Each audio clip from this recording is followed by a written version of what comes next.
let's get right into it, right? The first fight of the evening. Well, not the first fight, but obviously the main event. Let's just get straight right into it, okay? We got Israel Adesanya taking on Joe Pyfer. Now, I'm going to explain later on why the UFC needs American stars in its current trajectory right now, right? There's a lot that goes into it. There's a reason why they put Joe Pyfer in this position right now, where Israel Adesanya is sort of sitting somewhere in the top five in the current moment of time, right? Top five, best way to really describe Israel Adesanya. Obviously, Joe Pyfer barely just in the top 15. Now, why is he in this position? Victory says, let's go. He says, I don't like Joe's newly found faith. Is that right? Okay. Well, what about Joe's newly found faith? That's going to be a very interesting question that we're going to talk about. But we're also going to talk about main topic, aside from the full card prediction, is why the UFC wants to push American fighters, okay? But let's get right into it, straight to the top. Victory says, not that I don't like it, but I think it's going to affect him negatively. Okay, so very interesting observation there, okay? So let's get to the fights of this, right? And then we'll get to the juicier stories of the housewives of the UFC and, our daily lives, whatever soap opera name you want to come up with, right? Anyways, Israel Adesanya, right, taking on Joe Pyfer. Former champion, great striker, but here's the thing. I don't think Joe Pyfer has elite enough wrestling to really neutralize the striking of Israel Adesanya.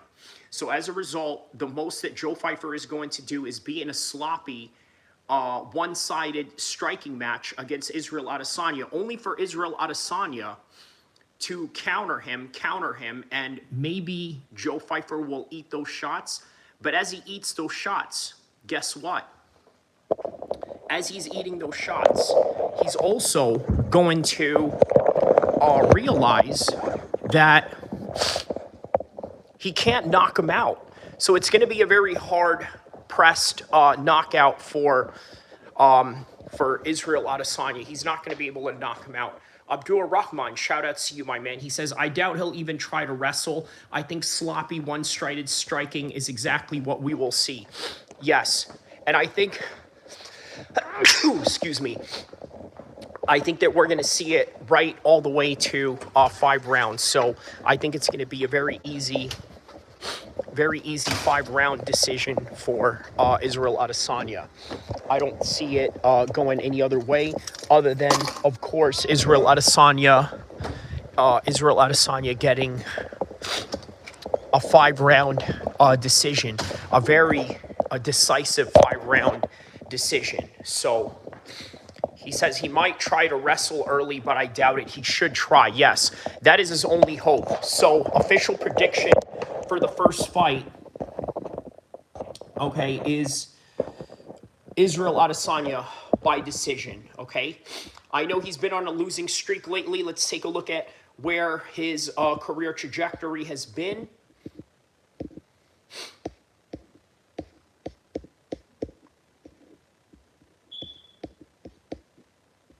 So 24-5. Mark Haney, shout out to you, my man. ADD gang in the house, man. Shout out to you, Mark Haney, my man. Really good vibes and positivity whenever you're here, my man. So 3-fight losing streak Izzy has been on right now, right? So he has to really crack this one right here. And how is he going to do that? He's going to fight very carefully. As opposed to Joe Pyfer. Where's Joe Pyfer is at in his career right now? What's the career trajectory of Joe Pyfer in the current moment of time? 3-fight win streak versus 3-fight losing streak.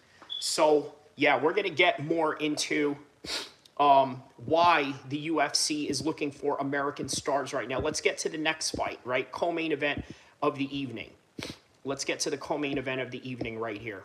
So Alexa Grasso versus Macy Barber. I'm going to have to go with youth on this one, right? I always go with youth. I think Alexa Grasso is a great former champion, right? It's going to be a 50-50 fight. I think this is going to go 3 rounds. It's a co-main event. I think it's a 3-round co-main event, but let's take a look at where Maycee Barber has been, right? By the way, official prediction still stands Maycee Barber by decision, okay? So let's see here. Wow, on a huge winning streak right now. The last loss that she had was, guess what? Against Alexa Grasso, okay? So Maverick, Montana, Jessica I, Andrea Lee, Amanda Hebas. That's a good win. Catherine Silva, her last win. Now let's take a look at where the former champion has been. He says, what up, Victory? Are you watching Fedora Tormon, Franklin? Haven't really made that a priority. It sounds enticing, though. Sounds enticing.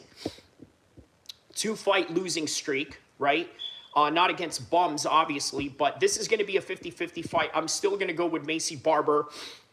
I think that she's the much more well-rounded mixed martial artist, but we'll see. Michael Chiesa versus Nico Price. I might have to go with Nico Price on this one just based on the age factor, right? Let's take a look at where Nico Price has been in his career. So let's see here. 3-fight losing streak. Okay, so that's not good. Let's take a look at where Michael Chiesa has been rather than a 3-fight losing streak. Let's see how Chiesa has been right now. Let's see here. So Chiesa is at a 3-fight winning streak. So how about that, right? 3-fight winning streak versus 3-fight losing streak. I think this is easy decision right here to make. You know, here's the thing about Michael Chiesa, right? I think a lot of people, you know, highly underestimate, you know, just how effective it is to have, an analyst job. You're analyzing all of these fighters, you're looking at their moves, you're looking at their strengths and weaknesses, and then you start wondering, you know what, man, maybe I can implement some of this to my game plan, right? You see a certain fight, like for example, you know, when you saw the McGregor Cerrone fight, there was some innovations out of that. Some of the innovations that you've seen, well, you know, not much of a high innovation in terms of nothing that you haven't seen. It's actually something that you've seen in a place where it's actually illegal, and that's in boxing, right? So you notice these things, you're sitting in the analyst desk, and then you start coming up with all these new and different techniques, right? This is the advantage that I think Michael Chiesa has going on. Yeah, having the analyst job, I think, you know, really helps out a lot. It definitely helps out a lot. So I think it's going to help out a lot in this fight as well, right? His fight IQ, the fact that he understands positioning, the fact that he's a great grappler, right? Michael Chiesa has never had, you know, let's say a very evolving striking skills, right? He wasn't one of those grapplers like TJ Dillashaw that was able to pick up striking, you know, in a whole different dynamic, right? He just was very stiff, right? Just, you know, unathletic, but on any regard. Julian Erosa taking on, what's this gentleman's name right here? Douglas. So we got Julian Erosa versus Douglas right here. Let's analyze this fight real quick and see where these guys have been. So Julian Erosa, 36 years old, coming off of a loss against Mizel Costa. Okay, and then let's take a look at his opponent, Douglas, 13-5, very good record at the current moment of time in his career. Let's see here. Sure, dog. The gunslinger, as he called him. He says, no face cam today. No. I'm actually going to head out on the road after this one, so better that I have a non-face cam thing. So, okay, coming off of the Dana White's Contender Series, okay, and then Elijah Johns. Okay, so he's from an LFA guy. It seems that this is his UFC debut, taking on Julian Erosa. You know what, man? I'm going to have to go with Douglas on this one. I'm going to tell you why. I'm going to go with Douglas on this one. The reason why I feel that, hey, you know what? If Julian Erosa can lose to someone like Costa, right? Not somebody who's, you know, a really well-known name. I mean, who's to say that this UFC debutant can't put a number on him? I'm going to go with the UFC debutant Douglas right here. Mansour Abdelmalik taking on Yusri. I'm going to go with Mansour Abdelmalik on this one. 9-0 middleweight, right? Very dynamic striker. Yusri, let's get to know him a little bit. Okay, so he's a Tunisian Dutch kickboxer. Okay, so an MMA record of 9-3. So far, undefeated in the UFC. One UFC fight, one contender series. So, all right, man. Yeah, I'm still going to go with Mansour Abdelmalik on this one. Let's take a look at the profile of Mansour Abdelmalik right quick.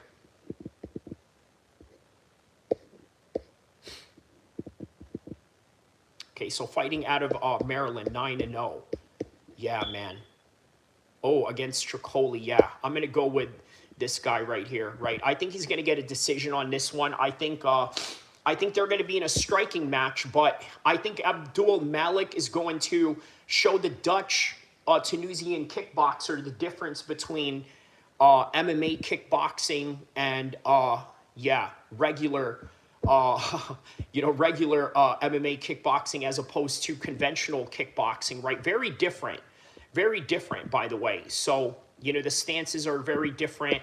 All right, and then the opener, Terrence McKenna versus Kyle Nelson. I'm going to have to go with Kyle Nelson on this one.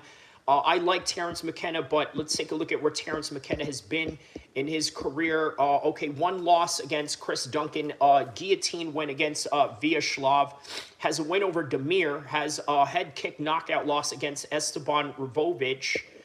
Now let's take a look at his opponent, Kyle Nelson. Where has Kyle Nelson been? I think there could be an upset here on this one. A very underrated is Kyle Nelson. Okay, so they're both 1-1 in both of their fights right now, right? So very even. Yeah, I think Kyle Nelson wins this one just based on being a little bit more careful. He says, Armin for the win. He says, hey, Kyrie, when you get a chance, take a look at the shorts I posted on my son's wrestling here on YouTube. I haven't loaded the good videos yet, but there's a couple on there. I definitely will, Mark. I will, let me see here. I'm going to mark this one. Okay. All right, for sure. Yes, I'm gonna check that one out, and then I'll drop a comment on it, man. Thanks for telling me that. So that is the main card for UFC Seattle. Let's say I'll just run through the prelims, a little bit. Okay, so Ignacio versus Taufik Moussaiev. That's gonna be a good lightweight fight. I'm gonna have to go with Taufik on this one by decision. Chase Hooper back at it again against Lance Gibson Jr. We don't know much about this Lance Gibson Jr. guy, but let's check out where he has been in his career right now. The Fearless, so 9-2, coming off of a split decision loss against Bobby Green. All right, now taking on Chase Hooper. I think that Chase Hooper wins this one, just based on the UFC experience that he has. Right, I think that. With a couple of losses and a few good wins that Chase Hooper has had in the UFC, I think that is going to take him a long way for this one. So I'm going to go with Chase Hooper by decision. Tyrell Fortune versus Myson Tybura. They basically brought in Myson Tybura to beat up this guy, obviously. But we don't know much about this guy, right? There's not much of a profile on him. Okay, so that's him right there, but not much of a profile on him. We just know that he's 17-3 right now, right? But yeah, we'll probably go with Myson Tybura on that one, right? Plus, he's a very small heavyweight. Casey O'Neill versus Gabriel Fernandez. I'm gonna probably go with Casey O'Neill on this one. Navajo Sterling 8-0 taking on Bruno Lopez. Yeah, we're gonna go with Navajo Sterling on this one. He remains undefeated. Ricky Simone taking on Adrian Yanez. We'll go with Ricky Simone. And then Alexa Taniria taking on Bruna Brazil. I might have to go with Alexa on this one, right? There's a reason why she's got a pretty good record right here, right? So, 2 wins in the UFC already, undefeated. So there it is, guys. I think that is the rest of the card right there that we just went through. All right, and the live stream is going to continue, guys, because I have a very interesting topic that I wanted to talk about with you guys. Is that why is it that the UFC, why UFC needs American fighters to win? That is the topic that we're going to talk about on, minute number 15, which is right now. So, okay, why do the UFC need Americans to win? Well, it's quite simple, guys. You need to understand that America is the country that buys all the pay-per-views, okay? At least during the time when there were pay-per-views, right? I don't know much about now, obviously, but I think having American stars even on a television deal is very much helpful for the UFC's brand. Now, how is it that Americans fell off out of MMA?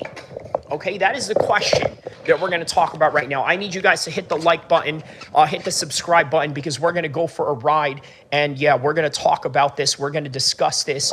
And yeah, you guys are going to be tripped out with, the things I'm going to say in here, right? But I only give you guys the best content, as much as possible, and also give you the objective truth behind the matter, right? Classic journalism 101. So we're going to get to your comments. I'm going to get the cooking, when it comes to the topic that we're going to talk about. And then, yes, the reason why Americans need to win is because, well, let's be honest about this. America did not invent the idea of MMA. But when it comes to promotions, you better respect the fact that it was America that made the UFC a global household name, okay? There is no denying that, okay? The world knows the UFC because of America. Now, were there Brazilians, were there Japanese that contributed to those realities? Yes, absolutely. Absolutely. That can't be denied. That can't be denied. Okay? And if you deny that, well then, you just don't have good understanding history of MMA, right? Because there was a time, you got to understand something, right? There was a time where it was only Japanese, Americans, and Brazilians competing in the world of MMA.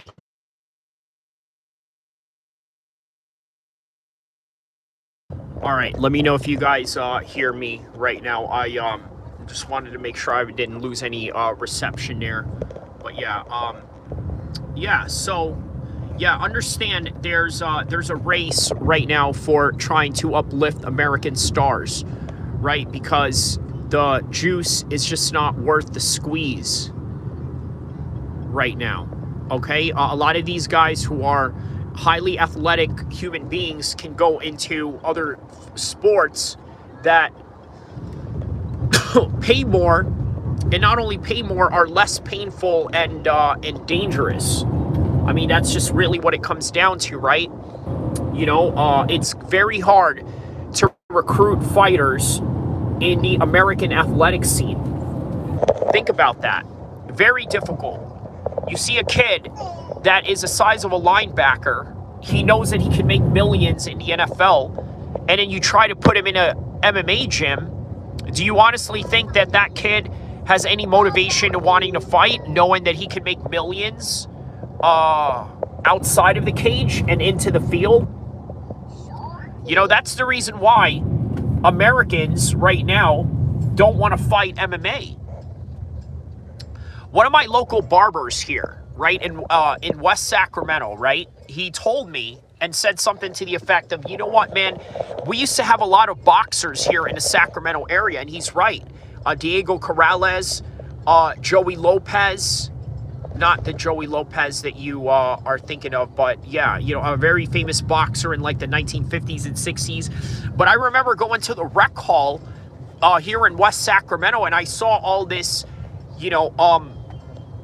posters of these people that used to box in this area, and I was like, wow, this town definitely has a bit of some lineage of boxing on them, right? Just like how you have Team Alpha Male as a lineage out here in Sacramento.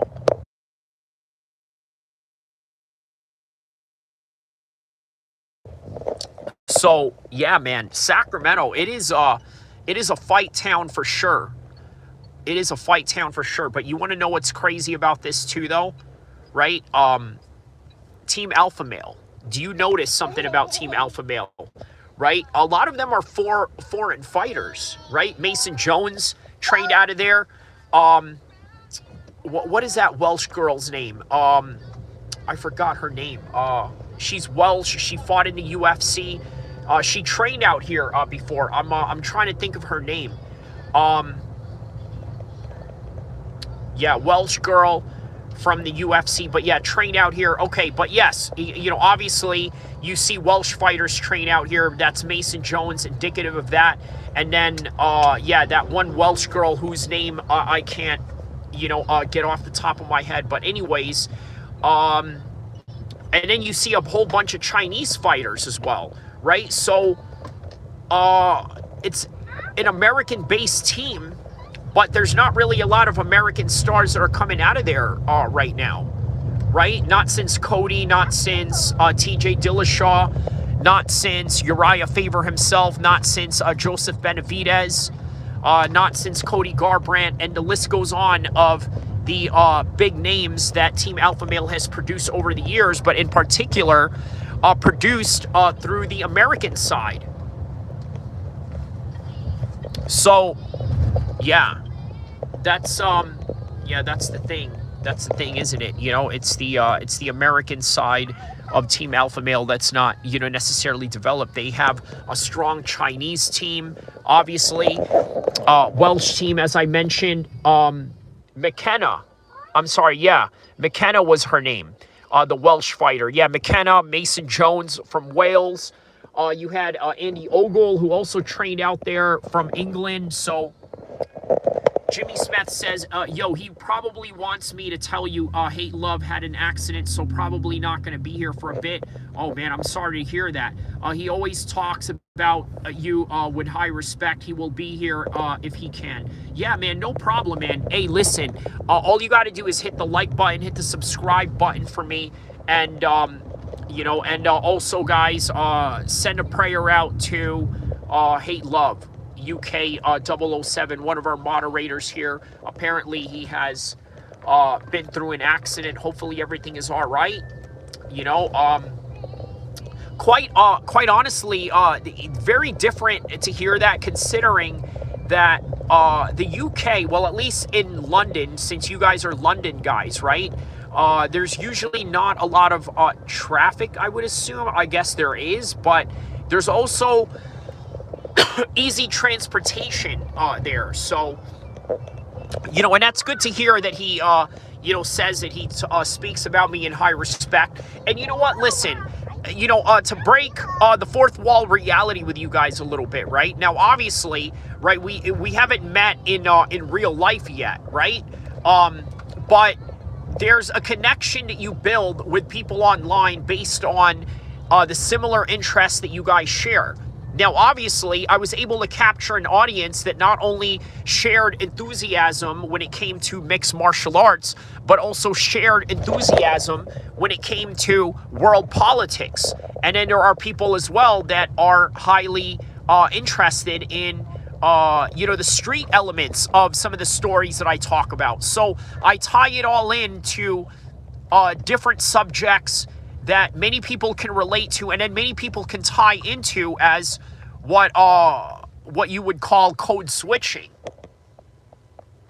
So it's very beautiful to be able to, you know, sort of cultivate an audience like that. It's always good to, you know, to be able to also bring people together, right? When I see you guys talk about your kids' wrestling match and, you know, and things of that nature, you know, that brings joy to my heart. Now, look, let's not mince words about this, right? Obviously, you're in YouTube for what? A couple of things. You're in here for money and you're in here for fame, right? We're not gonna insult the audience's intelligence with that. I'm definitely out here for the money and fame for this YouTube game.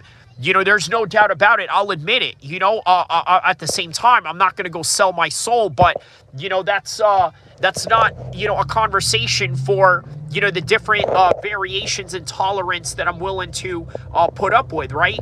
However, we're all in this for money, but at the same time, there is a fulfilling factor that you get when you bring in a community of people together, right? Who share not always a common belief, not always a common mindset, but the common good of understanding that we can have intellectual discourse, whether it's MMA, having different variations of opinions on who we think is going to win the next Saturday's fight, or who we think should be deserving of the meritocratic side of ranking these fighters, right? So also the different variations that we have when it comes to political opinion. It's always good that we are able to, yes, share this, type of discourse. So I'm going to give you guys a little bit of some view of Sacramento right now.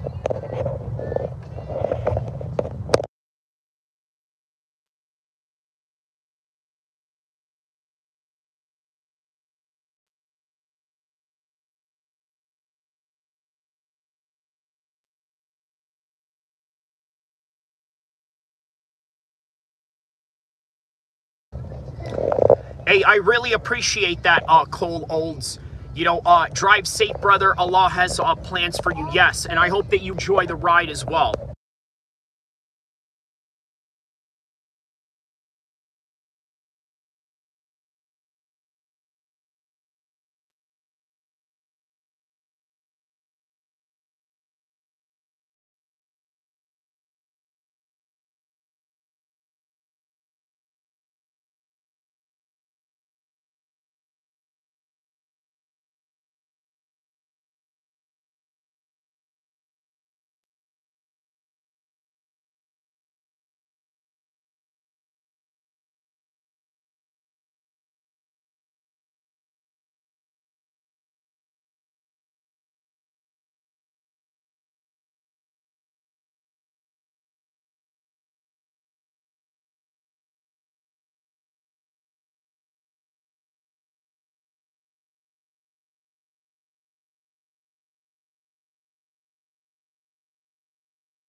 Yeah, man. So,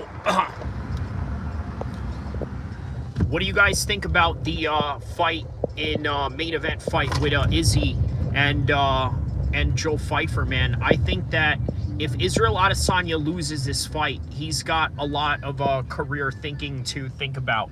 Now, here's the thing, though. What's interesting about Israel Adesanya, right? Right now, his career is so intact when it comes to his legacy, right? For example, many people right now are complaining. They are complaining that Khamzat Chimaev is not fighting enough or actively enough as a world champion. And they seem to have a real serious problem with this, right? I don't blame them, right? You want a champion that is going to be active, that is going to stay in there and fight the contenders and the mandatories and continue to do so. You know what I mean? So as a result of that, a lot of people are going to miss Israel Adesanya. They're going to miss Israel Adesanya. All right? That legacy will be missed, especially with what's going on with Khamzat right now. Now, look, I'm not obviously blaming Khamzat for not being able to, uphold these fights. But understand that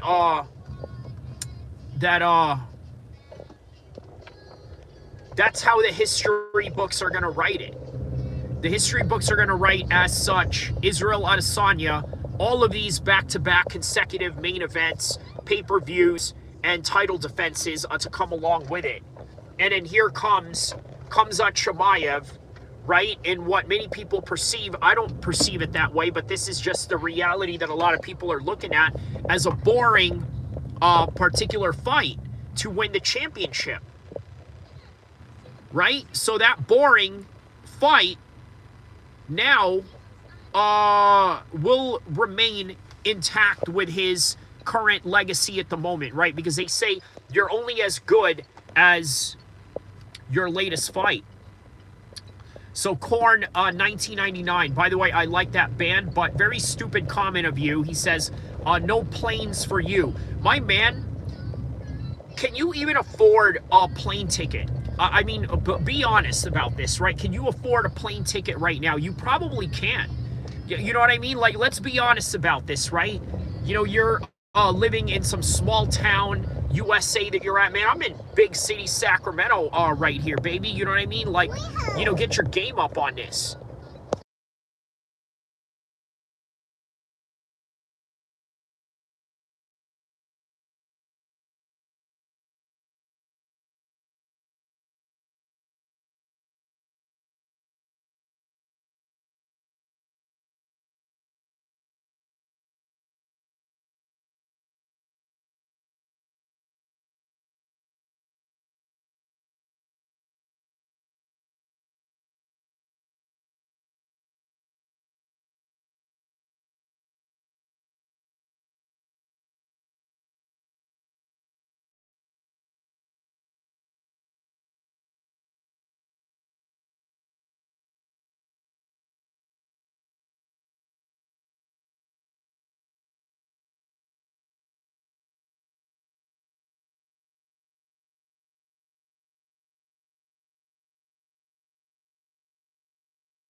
So, once again, I want to remind people, right?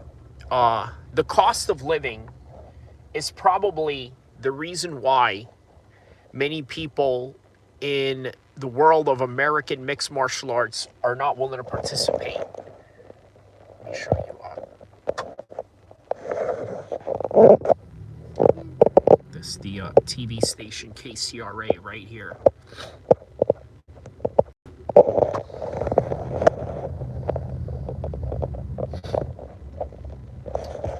Ali Khan says, are you going to the gym, man? Yes, but not on live stream today. He says, takbir, Allahu Akbar to that, man. Allahu Akbar to that. Yeah, man. Shout out to you. How are you, Ali Khan? How are you, my good man? I hope everything is going well with you. Right? You know, just enjoying this morning right now, talking MMA, giving my predictions for UFC Seattle. Did a full card prediction in the very beginning of the stream. I urge you take a look at it to get some, you know, insights for this week's fights. I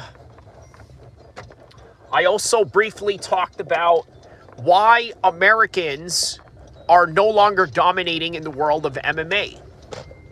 Right? So those are some particular topics that I talk about today. So, and of course, just city driving, you know, giving you guys a tour of my favorite city in the world, the city I live in, Sacramento, California, represent.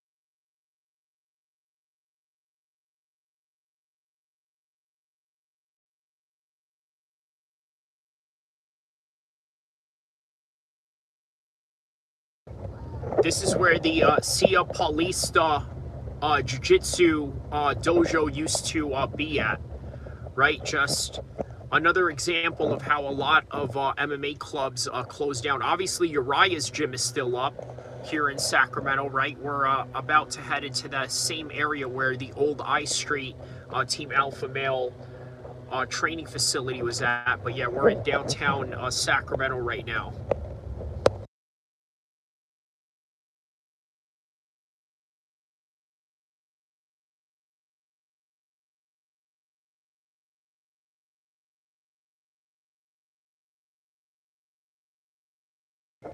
So yeah, man, the cost of living, that is the reason why we don't have a lot of American fighters participating right now.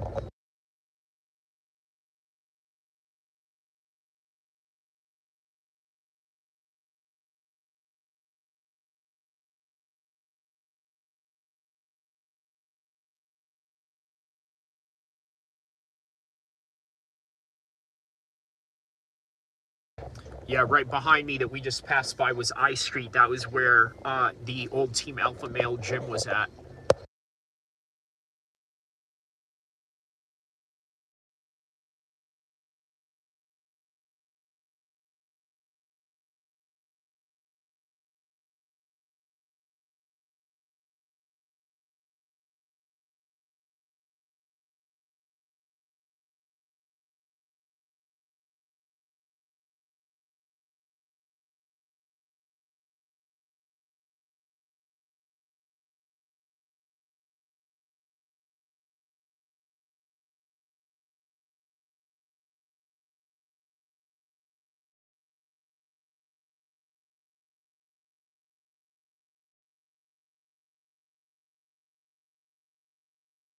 Look at this. They are remodeling the whole entire, Capitol House.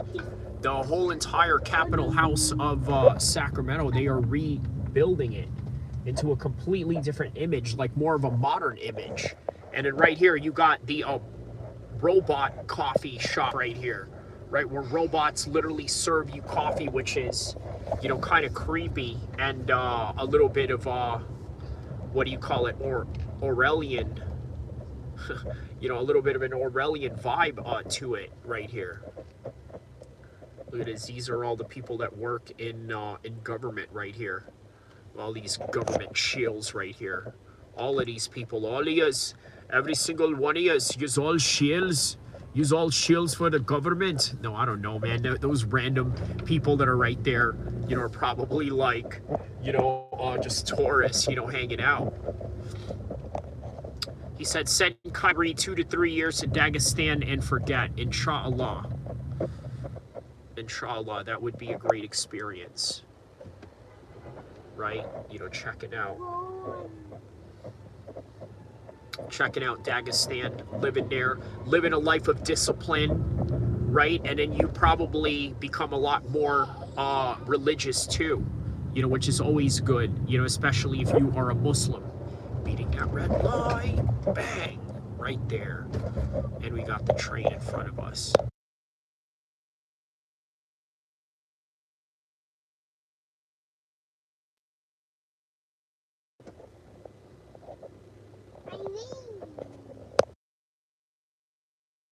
And right in front of us is the Golden One Arena right here.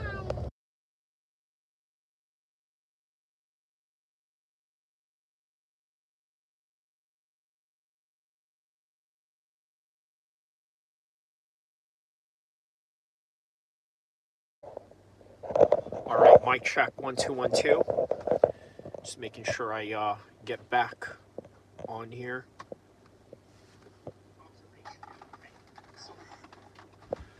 Mic check, 1 2 1 2. Mic check, 1 2 1 2. All right, perfect. We're back. We're back. All right, let's get this thing cracking.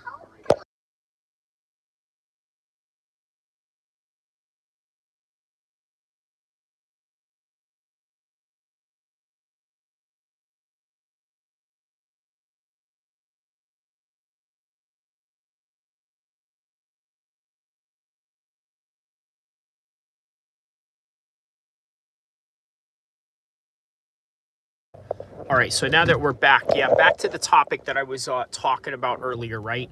Why does the UFC have problems recruiting Americans? Well, I think the underlying issue there is fighter pay, right? Look, a lot of people hate it when you have conversations about fighter pay. And you know who acts the weirdest when it comes to these conversations are people that are actually not even fighters themselves, who are not affected by it in any kind of way. Here's the thing though, right? As an organization, it is their right to undervalue you, okay? It is their right to undervalue you as a fighter. That is the promotion's job. However, it is incumbent upon you to fight that in any kind of way, whether you have lawyers, whether you have a financial advisor, whether you have anybody that's inside the business, right? You have to know how to negotiate for your own well-being. You have to know your worth. You have to justify your worth. The other side of that is understanding this, right? All of you that are so for fighter pay, but yet also enjoy the meritocratic type of competitive architecture that they have going on. You love all of that, but at the same time, you want them to get paid more. And I'm going to tell you why you're kind of wrong about that, right? Why you are contradicting, have the best fights. A lot of people hate to hear this. Oops. Okay.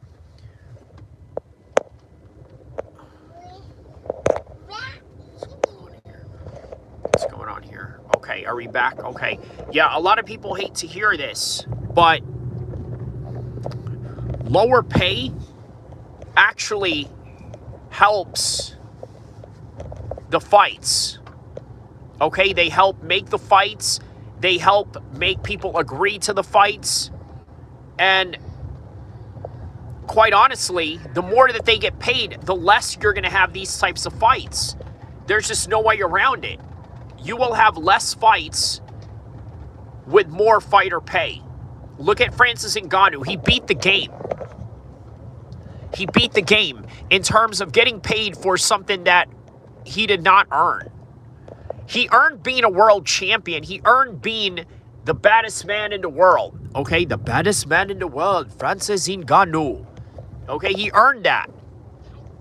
But he did not earn the notoriety in a way of being compelling on the mic, of working a little bit harder on his media appearances, right?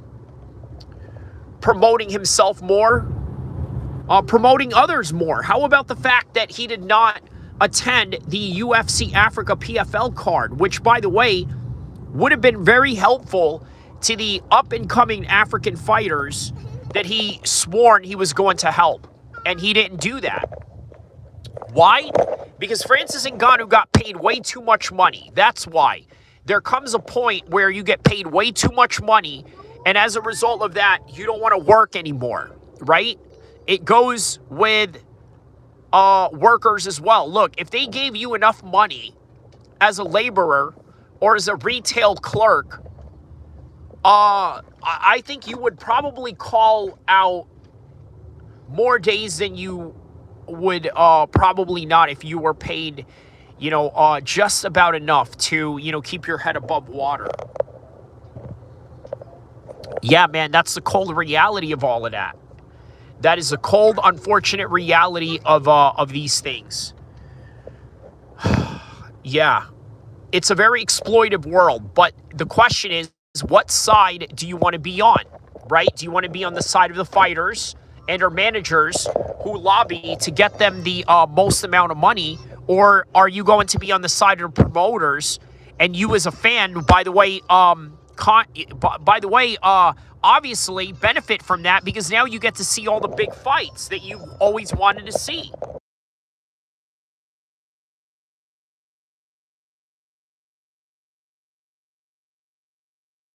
So I think fighter pay, the argument of it is, a very lost position and very hypocritical for a lot of people.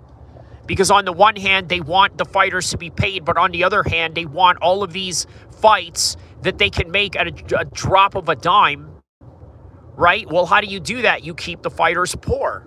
And that is an unfortunate reality that a lot of people don't like to talk about.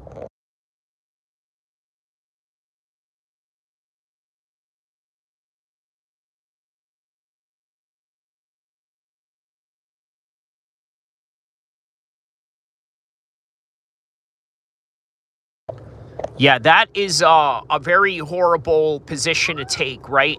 Being that if the more fighters are poor, the more fights that you're going to get on a consistent basis, especially if you're dealing with Paramount, right? This is the kind of animal that you're dealing with Paramount. They want you to produce 43 fights in a year. So there's 52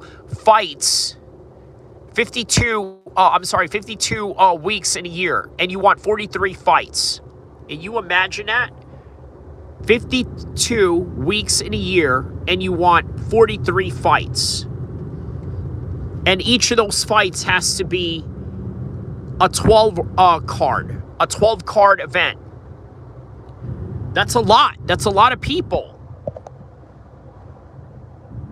So you got to understand, with that many people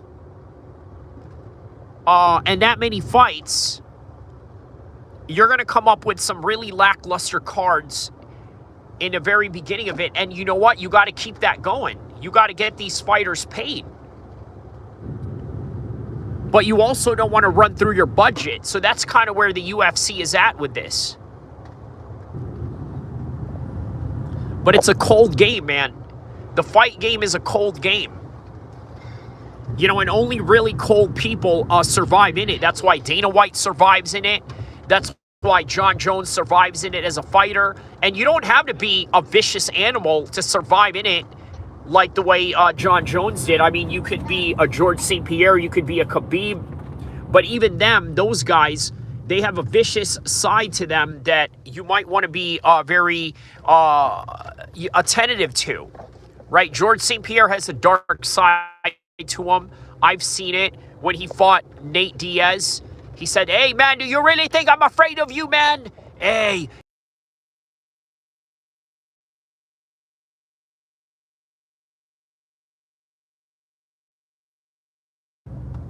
Sorry, lost reception there for a second. Let me know if I'm back.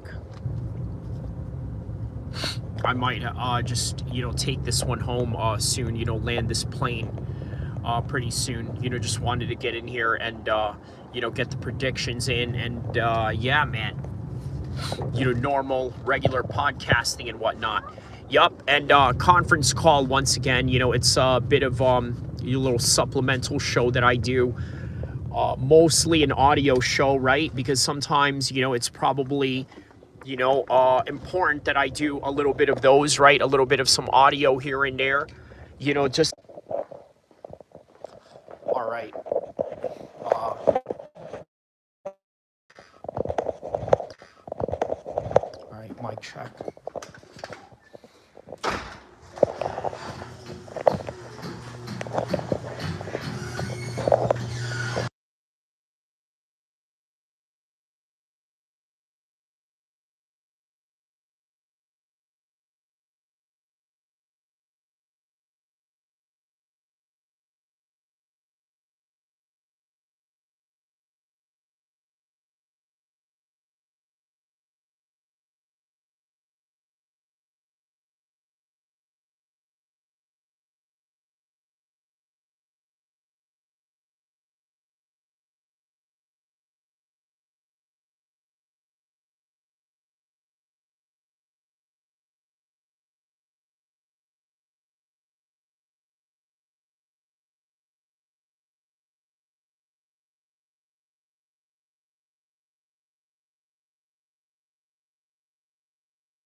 All right, so is the reception back?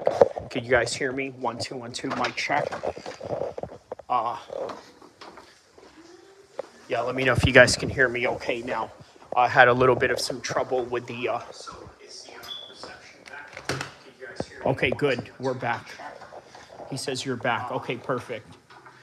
All right, so, all right, obviously, no one was able to hear me as I was going on about what I was going on about earlier. But yeah, so right now, the reason why it's very difficult for the UFC to have an American recruiting tunnel is because a lot of American athletes are shifting towards conventional sports, right? And that's the way that it's always been. Like this idea that we're supposed to have an American champion, right? Kind of like Van Damme going to Hong Kong and beating these international guys from around the world, right? That's not the case. That's not reality per se, right? At least not all the time, right? It's not reality all the time. It's a reality for John Jones, right? As being the, main character of the martial arts movie, right? He is the Van Damme, right? He's the guy that wins all the time. But that's not the reality of the world. The reality of the world is that there are Tom Poes, there are Ilia Topuras, there are Bukaus, there are Manny Pacquiaos, there are also Mexican fighters that train and live out of Mexico, like Alexia Grasso and Diego Lopez. Obviously, that's highly debatable depending on, what particular region of the world you would like to claim him to be. But yeah, he says, we got Max Holloway, baby. Well, there you go, right? We have Max Holloway, but for how long? And you got to think, who else is next after that? You see, when you look at the Dagestanis, they got it all going on. All of them, they got it all going on. Meaning that, all right, you know what? There's Khabib. After Khabib, then we got Islam. Then Islam is in there.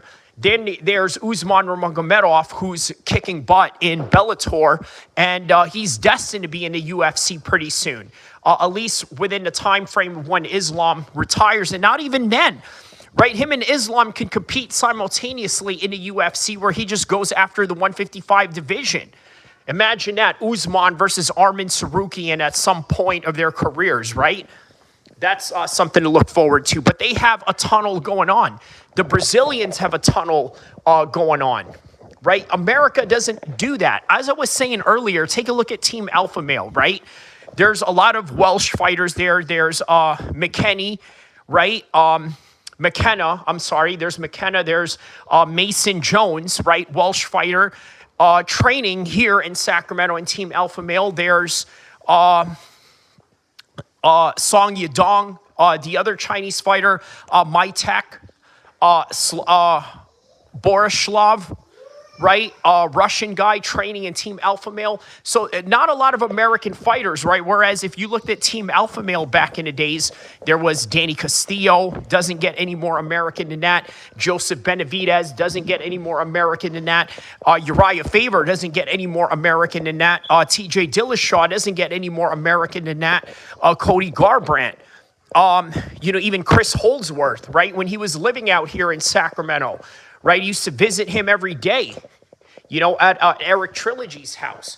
So he says, yes, I know there aren't that many, right? And Team Alpha Male is, obviously, Uriah is not going to just, discriminate to we're, just going to have American fighters. That's not how the game goes.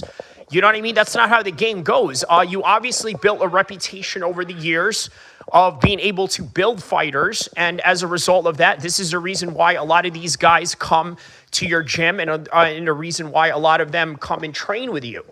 So, that is the reason why. And then look, as I was saying earlier, right? It's not enough money for people to dive into it. It's really not.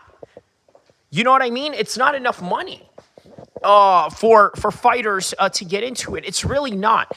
And then on top of that, you also have to understand that there's a cost of living. Look, here's a grim reality about fighters, man. I'm going to get really grim about this, right? Because I'm speaking from anecdotal experience. And if you've lived in gyms or been around gyms before with fighters in the MMA world, you know exactly what I'm talking about right now, okay?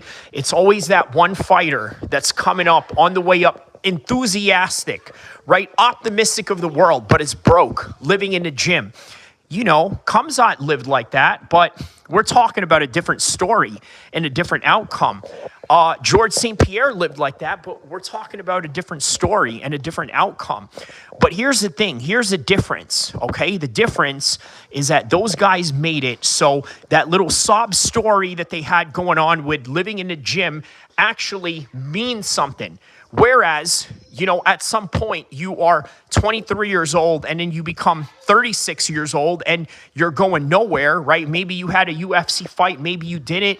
And within that UFC fight, nothing really came out of it. And now you're still living in the gym. But guess what? Yeah, you're that guy. You're that guy. You're the fighter. You know what I mean? You're the fighter. You're the guy that wears the tap out shirts. You're the guy that wears all the Venom gear. Yeah, you're the fighter. Oh, cool. Right? Maybe that will, I don't know, score you some points, in whatever, language and verbiage you would like to take that in, right? Score some points of being a fighter, but you live in the gym and you're, really proud of that. You know what I mean? Well, guess what, man? The reason why I bring up these guys, okay, is because they are the reason why fighter pay is low, because they are willing to accept a lower offer. Okay, that's really what it just comes down to. They're willing to accept a lower offer, all in the name of glory. How many people do you guys know that fight in the UFC prelims, right? Guys that fight in the UFC prelims, what do you notice about them? Well, a lot of them are probably not making a lot of money to be in that card, right? A lot of them are not making a lot of money to be in that card, but they are there. They are enthusiastic. They are happy to be there. They are happy to wear the UFC logo. Okay, this is the reality of many American fighters right now. Okay, but guess what, man? This whole entire weekend, Joe Pyfer has a chance to redeem all that, change it. This is a guy who came from a story where he was a drug addict. And I'm going to be honest with you, right? I hate these stories. I really do. I really hate these stories, right? And I don't mean to, really get into self-righteous indignation with you guys just because I'm a Muslim guy who's never had, experience having drug problems. Yes, maybe that's a factor. And maybe I'm speaking from anecdotal bias evidence, right? Something to also consider, especially when I'm rambling a whole bunch of BS to you, or maybe it makes sense to you depending on, what side of the fence you want to look at this particular topic. But I swear to you, I hate sobbing former drug addict stories. I hate it. Like, you mean to tell me that you want us to give you credit for overcoming something that most of us, or at least, myself, don't have a problem in? Like, does anybody not understand or see a problem with that? Like, who doesn't see a problem with that, right? Like, we have to give you a pat on the back. Like, you know what that is, right? You know what that is. Let's be honest about that. That is what you call the quintessential participation trophy. Yeah, participation trophy. So you want praise that you never did drugs. Okay, meanwhile, there's many of us that didn't have a choice not to do drugs, okay? A lot of us had to raise a family. A lot of us had to provide for family. A lot of us had to stay away from these things in order to be the beacon of intelligence to a whole group of people that were inebriated. Victory says, I sympathize with some because some addicts became that way because of mental health issues. To overcome the addiction, they have to fix those underlying issues. Okay, fair enough. Yes, fair enough. That's a good pushback. That is a good pushback. It's important to have that too, right? Because look, I don't know why I have these opinions or feelings about this particular topic. And you know what? I think that it's important for you to also check yourself in that, right? Like, why do I feel this way, right? And then when I really analyze it, like, why do I hate these types of stories, but yet here's someone that has a different, of course, everyone is always going to have a different opinion of how you opinionate yourself in certain topics, right? And that's where the intellectual discourse comes in. So self-reflecting, you look at your self-reflection and you think to yourself, you know what? I think I have a judgmental problem.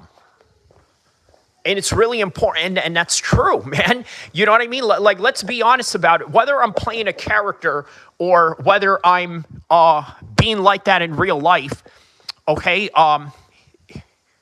Put it like this, right? Whether I'm doing that for the internet or whether I'm doing that in real life, you're never going to know. But here's one thing you will know. You have seen me act in that way, and that's something that can't be denied, right? So, they say that possession is 9/10 of the law. Well, if I've been in possession of judgmental language towards people on this live stream, then obviously that is the metric evidence that you can go by and say, you know what, you have been judgmental based on this, right? And then we can argue another layer to that, whether I'm playing a character or whether I'm being genuine. But then again, like I said, that's something that you'll never know, or at least that you think you know, but you'll never know, right? I could be a hardcore psycho for all you know, and it may not end well for you if I don't like you.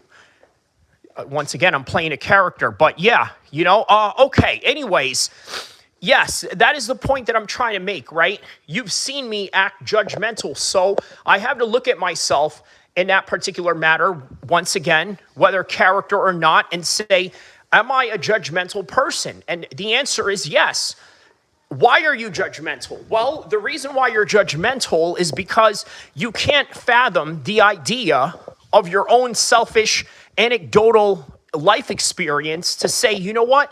There are people out there that have addiction problems, and as a result of these addiction problems, it leads into mental health issues, or basically underlining mental health issues from the very beginning, right? So yes, that is why it's hard for you to sympathize with that, because you've never been through it. And so you have to have that self-realization, okay? That is the problem with American society. We do not have self-reflecting or self-realization, especially with, well, I don't even want to, go into the gender differences with that. But I think you guys kind of know where I'm going with that in terms of the red pill dynamic conversation that I would have taken that, right? Like, you know what I'm saying. So, with that in mind, hold on a second.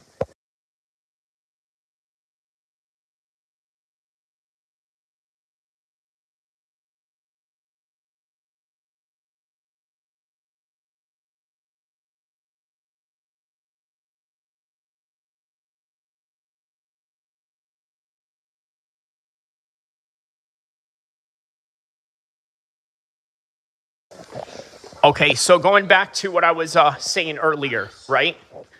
Yes, that is why it's hard for you to sympathize with that, because you've never been through it. And so you have to have that self-realization, okay?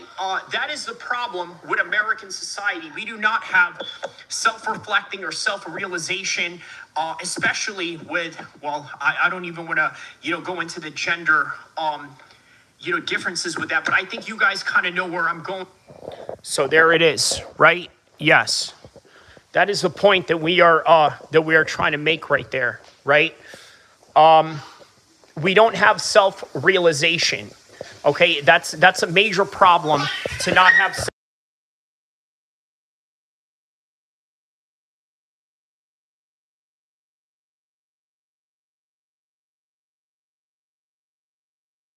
So, okay, why am I bringing up self-realization more importantly, right? This is the important fact about it, right?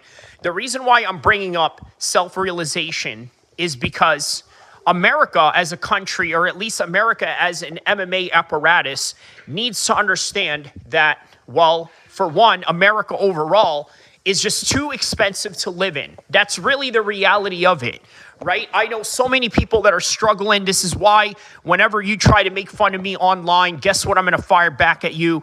You don't have $5,000 in your bank account. You got your check engine lights on your car lit up like a Christmas tree. You got underlying debt to which you can't settle. And that's why you got high cortisol stress levels, on top of the fact that you got underlying health issues to which you can't provide for yourself because you don't have health care.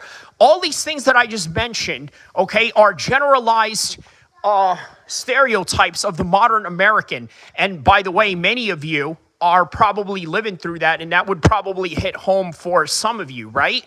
But that is the reason why I go at it with you and that, because I know that I don't know you from a can of paint, but if I know that you're from America, guess what? This is the trajectory that you are living under, and as a result of that, That's the unfortunate reality of America right now, right? The cost of living is too high, and as a result of that, people are getting exploited left and right. So if you are an American fighter in this modern time, you are getting exploited because guess what? There's guys from other countries that can literally go home and live like kings on a 10 to 10 salary from the UFC. But all right, guys, with that in mind, that is all that I have for this one. Let me read a couple of these comments right here. He says, drugs are the easy way out and people consider them weak, but there are so many different variables to go into. Yes. He says, I hear what you're saying, though. Yes, you have to look at yourself and wonder, why is it that you have no sympathy for this? But yes, it's just a matter of self-reflection. Drugs are a way to, okay, we read that part. Takbir, Allahu Akbar. He says, do you feel like you've gotten worse at all athletically yet? No, I haven't felt that way yet, only because, I've just been, training the same way for the past couple of years. So he says, lit up like a Christmas tree. Like, has your age affected your, yeah, we answered that. Okay, so with that in mind, guys, listen, that's all that I have for this one. Don't forget to like and subscribe. I will see you in the next one. This has been episode 9 of the conference call. See ya, and we'll see you in the next episode, and we'll see you at the fights, inshallah. He says, me either. I just feel as good as I did at 25. Yeah, dude, look, people that say that are people who really did a lot of damage to their bodies over the years, right? There's really no nicer way of putting that, right? If you've been training consistently from the time you were in your teens to your 20s and into your 30s, why not, right? Even if you gain a little bit of weight here and there, but you remain athletic and you remain training, it's always there. But yeah, that's a good way to leave it out right there. Don't forget to like and subscribe, guys. I'll see you in the next one, inshallah.